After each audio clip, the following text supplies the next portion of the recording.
आज आम Badambadi executive engineer office आज आम आसु गोटे मेमोरेंडम तक ओडिशा जनता कांग्रेस प्रतिनिधि माने आसीचु जेभली भाव में कटक सहर में बर्तमान आमर प्रत्येक दिन आमर पदयात्रा चली गली उपगली आम बुलुचु किंतु गोटे अभावनीय परिस्थिति आम अनुभव कलु जे प्रत्येक खुंटारे तार गुड़िक जो भली भाव में माने विपद संकुल अवस्था अच्छी झुलिकी रही 11 केबी लाइन भी झुलिकी रही का घर उपरे जाइची खुंटी गुड़िक नई जाइची ट्रांसफर गुड़िक पुराणा हो जाइची लो वोल्टेज होउची एभली एक सब समस्या नहीं आज आम अवगत करे को आसु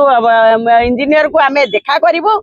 पार्वण ऋतु कटक सहर आसीगला तेणु वर्तमान समय अच्छी आपण युद्धकालीन भित्तिर जो अव्यवस्था सब होती लोक मैंने आतंकित होती मेढ़ जाही पारु नहीं वर्तमान गणेश पूजा पहुंचीगला पछू पचा दशहरा तापर को पूरा पार्वण ऋतु आसीगला पूजा पर्व लगिगला ता छड़ा आउ गोटे डिमांड आमर रही जे मेढ़ गला बेलू जो माने जड़े जड़े प्रत्येक एरिया जड़े जड़े इलेक्ट्रीशियन किंबा तांकर कौनसी कर्मचारी सांगेरे रहिबा दरकार कहीं दुर्घटना मझिरे मझिरे सब दुर्घटना घटे लाइन लीक हो जाए एवं अन्य सब समस्या देखा जाए ये 4-5टी आम धरिक आसीचु समस्या आज जनइबू दाबी जनइबू आउ एगुड़ा को समाधान करने आम सजग करूँ।